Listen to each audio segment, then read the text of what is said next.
بسم اللہ الرحمن الرحیم۔ السلام علیکم ناظرین کرام۔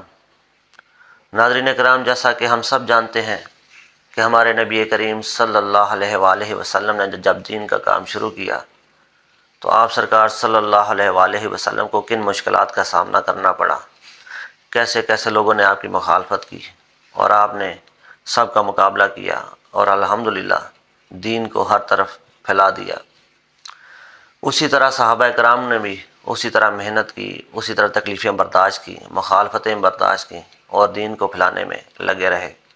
تو ناظرین کرام، آج کی ویڈیو دیکھنے سے پہلے آپ سے یہ گزارش ہے کہ آپ ہمارے چینل قادری وائس کو سبسکرائب کریں، لائک کریں اور صدقہ جاریہ کی نیت سے اس کو شیئر بھی کیا کریں۔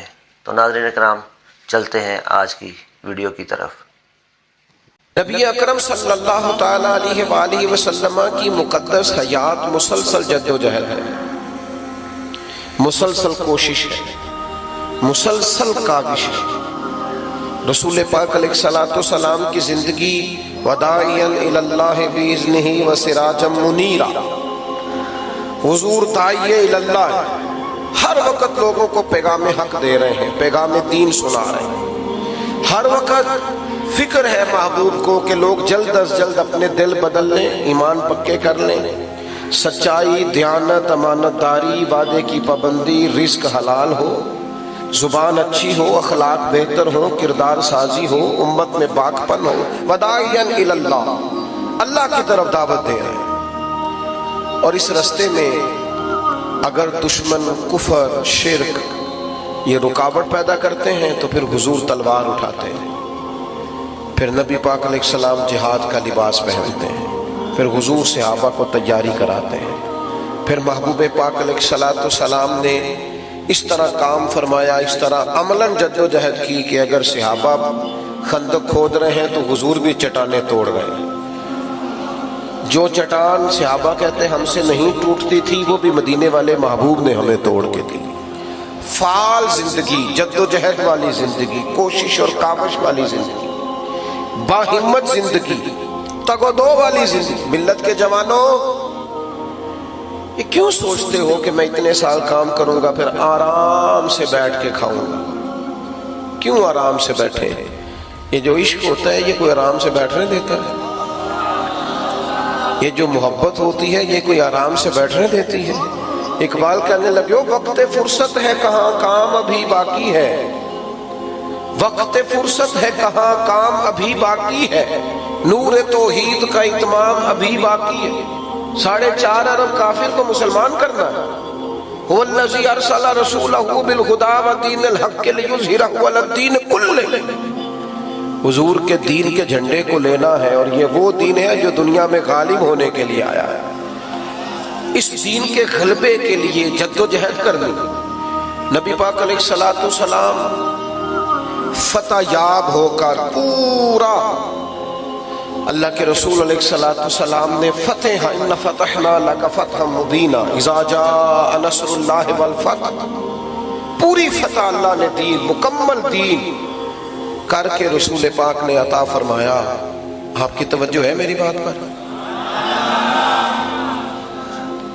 لیکن حضور کے وصال ظاہری کے فوراً بعد کیا ہوا؟ حضور کے اللہ جزاد حضور علیہ السلام کے حیات ظاہری میں ایک شخص نے دعویٰ نبوت کر دیا معاذ اللہ۔ حضرت ابوبکر صدیق کا زمانہ آیا تو وہ ایسا نہیں تھا کہ اب فتوحات ہو چکی ہیں، اب مکہ بھی فتح ہو چکا ہے تو ابوبکر صدیق نکلا کریں گے اور آرام سے ممبر پہ بیٹھیں گے اور حالات بڑے سازگار ہوں گے اور روٹین میں کام، ایسا نہیں ہوا۔ مسلمہ کذاب کے خلاف باقاعدہ جنگ لڑنی پڑی، فوجیں تیار کرنی پڑی، جناب صدیق اکبر کو لوگ روانہ کرنے پڑے، ختم نبوت کے تحفظ کے لیے میدان میں رہنا پڑا۔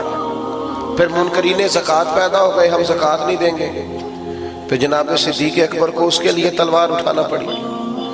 مشورہ دیا گیا، حضرت ابوبکر صدیق کو لوگوں نے مشورہ دیا، کہا جناب ابھی حالات ٹھیک نہیں ہیں تو آپ نہ منکرین زکوٰۃ کے خلاف جہاد نہ کریں، مسلمہ کذاب کے خلاف ابھی آپ فوج کشی نہ کریں، تھوڑا سا موقع دیں، ابھی حالات ٹھیک ہو جائیں صحیح معنوں میں حکومت قائم ہو جائے، اس کے بعد پھر دیکھی جائے گی۔ تو حضرت صدیق اکبر نے کیا فرمایا؟ آپ فرمانے لگے اگر میں رہ گیا نا مدینے میں اکیلا اور جنگل کے درندے آ کے، آپ تشریف رکھ لیں جی، اللہ آپ کو جزائے خیر دے، اب نہ اٹھیے گا اسٹیج سے، اللہ آپ کو برکت عطا فرمائے۔ کچھ بندے ٹھنڈی ٹھنڈی تقریر کرنا لے ہوندے نے، آپ نہیں شور کرتے تو پھر لاگے ہو گئے تو پریشان بھی ہوندے نے، شور نہیں کرنا تو پھر ہونے بھی نہیں دینا۔ تو آپ مہربانی کریں، ایڈا لمبا مسئلہ نہیں جی جڑا پانی والا کام خراب ہونے لگا ہے، تو تقریر ہی چھوٹی ہے، انشاءاللہ اتنی دیر تو نیڑے لگ جائیں گے پانی دے۔ آپ توجہ رکھیں میری بات پر۔ تو جو عرض کر رہا ہوں اس پر غور کریں کہ آپ حضرت ابوبکر صدیق رضی اللہ تعالیٰ عنہ نے بالکل آرام سے حکومت نہیں چلائی، بلکہ آپ فرمانے لگے اگر میں مدینے میں اکیلا رہ گیا اور جنگل کے درندے آ کے میری بوٹیاں بھی نوش کے لے گئے تو پھر بھی میں دین کو انہی بنیادوں پہ قائم رکھوں گا جو اصول مدینے والے رسول نے عطا فرمایا۔ ہم کسی کو رکھنا سازی نہیں کرنے دیں گے، عملاً جدوجہد۔ اور جناب عمر کا جو دور تھا، اوئے ہوئے ہوئے، کم ملیں گے آپ کو ایسے لوگ جو دن بھر مزدوریاں کرتے، مزدوروں کی طرح جناب عمر کام کرتے۔ ان کی دوپہر کس طرح کی تھی؟ دوپہر ان کی اس طرح کی تھی کہ حضرت عثمان غنی رضی اللہ تعالیٰ عنہ فرماتے ہیں کہ سخت تیز دھوپ، سب مدینے کے لوگ دروازے اندر سے بند کر کے سو رہے تھے، مجھے کسی مجبوری کے لیے چھت پہ جانا پڑا، دھوپ میں جایا نہیں جاتا تھا، تو میں نے دیکھا دور سے ایک بوڑھا اونٹ ہانکتا ہوا آ رہا ہے، تو میرے دل میں خیال آیا یار عصر کے بعد اونٹ چرا لیتا، یہ کوئی ٹائم تھا؟ عصر کے بعد چرا لیتا، ہر بندہ سو رہا ہے، یہ بھی آرام کرتے۔ فرماتے ہیں میں نے سوچا یہ قریب آتا ہے تو سمجھاتا ہوں۔ میں جب اتر کے چھت سے دروازے کے رستے گلی میں آیا، جب تک وہ قریب آ گئے تھے انہیں دیکھ کر تو میرے آنسو ہی نکل گئے۔ یہ عام آدمی تو نہیں، یہ تو امیر المومنین عمر ہے، کڑاکے کی دھوپ اور اونٹوں کو لیے آ رہے ہیں۔ تو میں نے عرض کیا امیر المومنین آپ آرام کرتے؟ عصر کے بعد دیکھا جاتا۔ فرمانے لگے یار یہ 2-3 اونٹ مسلمانوں کی امانت تھے، غنیمت کا مال تھا، دوڑ گئے تھے، پکڑ کے لایا ہوں۔ تو کہتے میں نے جلدی سے عرض کی، میں نے کہا حضور کسی غلام کو کہہ دیتے، گرمی اتنی سخت ہے۔ فرمانے لگے جس طرح سارے سو رہے تھے غلام بھی سو رہے تھے، اور ویسے بھی ذمہ داری غلام کی نہیں، ذمہ داری میری ہے۔ یہ نہ ہم سو گئے، ہم نے آرام کیا، ہم نے دوسروں پہ ڈال دیا، ہم نے کہا مینوں اتبار بڑا ہے، ان بڑے بندے نے کام کرنا ہے، اب فلانا کر لیں، ڈیوٹیاں ہی نہیں کی، ذمہ داریوں کا احساس ہی نہیں کیا۔ وہ کام جو ہمارے، اور پھر دور حضرت عثمان غنی کا آیا، اچھا دن بھر یہ ڈیوٹی جناب عمر کی، اور رات لوگ سوتے تھے اور جناب عمر چہرے پہ کپڑا ڈال کے گلیوں میں گھومتے تھے۔ اپنی زندگی جد و جہد کے ساتھ گزاری، جد و جہد کے ساتھ۔ حضرت عثمان غنی کا زمانہ مبارک آیا، چاروں جانب سے فتنے، حضرت عثمان کا گھر گھیر لیا گیا، قتل کی تیاری ہو گئی، عثمان ڈٹے ہوئے ہیں۔ ان مشقتوں کے بیچ بھی سیدنا عثمان فرماتے ہیں مجھ سے میرے نبی نے فرمایا کہ عثمان اللہ تمہیں قمیض پہنائے گا، لوگ اتارنا چاہیں گے اتارنا مت، میں یہ قمیض اتار نہیں سکتا، سوال نہیں پیدا ہو۔ سخت ترین 40 دن پانی نہیں ملا، کھانا نہیں ملا حضرت عثمان غنی کو۔ یہ شہادت گاہ الفت میں قدم رکھنا ہے، لوگ آسان سمجھتے ہیں مسلمان ہونا، زخم پہ زخم کھا کے جی، خونے جگر کے گھونٹ پی، آہ نہ کر لبوں کو سی، یہ عشق ہے کو دل لگی نہیں۔ تو نے آسان سمجھ لیا ہے، لوگ میں جی لاڈلا ہوتا ہوں فلانے کا، او تو گھر بیٹھا ہی لاڈلا بن گیا، تو کو نہیں لاڈلا۔ لاڈلے تو میدانوں میں ہوتے ہیں، لاڈلے تو میدانوں میں ہوتے ہیں۔ اور مولا علی شیر خدا کبھی بدر میں تلواریں اٹھائے، کبھی احد میں محنت کرتے، اور اتنا شوق تھا۔ ایک جنگ میں حضور نے فرمایا علی بہت سارے لوگوں کو میں نائب بنا کے چھوڑ کے گیا ہوں، کبھی کسی کی باری، کبھی آج آپ کی باری ہے نائب بن کے رہنے کی مدینے۔ تو مولا علی رو پڑے، کہنے لگے حضور میں میدان کا آدمی ہوں، آپ مجھے بچوں اور عورتوں کے پاس چھوڑ کے جا رہے ہیں۔ اتنی جد و جہد کا شوق۔ اور جب کوفے کی جامع مسجد کے پاس 21 رمضان المبارک کو خنجر کا زخم لگا نا مولا علی کو، تو وعدہ کیا ہوا تھا نا کہ کریم تیرے دین پہ جان دینی ہے. تو لوگ کہتے ہیں میرے بیٹے کو بلانا، او فلاں دوڑ کے آنا. لیکن مولا علی کو زخم لگا تو کیا کہتے فزت برب الکعبہ، کعبے کے رب کی قسم علی آج کامیاب ہو گیا.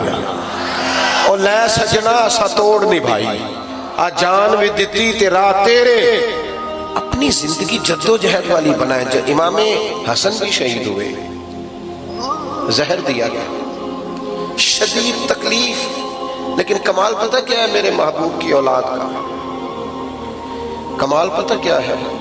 زخم جتنے مرضی گہرے ہوں، حالات جتنے مرضی خطرناک ہوں، لیکن ان کے اخلاق، ان کا کردار، ان کی وفاداری، ان کی خاندانی وجاہت، ان کے وہ کمالات، ایک منٹ کے لیے بھی ان میں فرق نہیں آیا. اور پیچھے بولو نا دوستو، او بھائی نہ بولو جو بالکل اینڈ پہ ہو، خاموشی سے بات سنو. یہ چپ کرانے والے ذرا چپ کر دو. دوستو وفاداری میں فرق نہیں کسی قسم کا. زخم آ گیا ہے، زہر دیا گیا ہے، وجود اندر سے کٹ رہا ہے، تکلیف شدید ہے. تو امام حسین تشریف لے گئے، کہنے لگے بھائی جان آپ کو کس نے زہر دیا ہے، کچھ بتائیں. تکلیف سے پوچھتے ہیں، درد سے. امام حسین رو رہے ہیں تو امام حسن فرمانے لگے حسین میں نہیں بتاتا تجھے. نہیں بتائیں نا. آپ فرمانے لگے اگر تو وہ نہیں ہے جس پر مجھے شک ہے تو پھر میں کسی بے گناہ کا نام تمہیں نہیں بتاؤں گا. تو اگر وہی ہے جس پر مجھے شک ہے تو پھر بھی اللہ تم سے بہتر انتقام لینے والا ہے. میں نے اپنا فیصلہ اپنے رب کی عدالت میں چھوڑا. وفاداری، درگزر، باہمت زندگی. ہم پتہ نہیں کیوں اتنی جلدی تھک گئے. میری ملت کے جوان آرام کر رہے ہیں، موبائل لے کے صوفے پہ لیٹے ہوئے، کتنے گھنٹے گزر گئے. ابا جی کا پانی کا گلاس مانگتے ہیں تو بھی ان کا دل کرتا ہے کوئی اور ہی دے دے، کیونکہ وہ تو بڑے محب ہیں. اس طرح زندگی میں آپ کچھ نہیں کر سکیں گے، باصلاحیت ہونے کے باوجود کچھ نہیں کر سکیں گے. آپ اچھی ڈگری رکھنے کے باوجود کچھ نہیں کر سکیں گے. تو ناظرین کرام، اس طرح کی مزید ویڈیو دیکھنے کے لیے ہمارا چینل قادری بھائی صاحب دیکھتے رہیں. بہت شکریہ. السلام علیکم.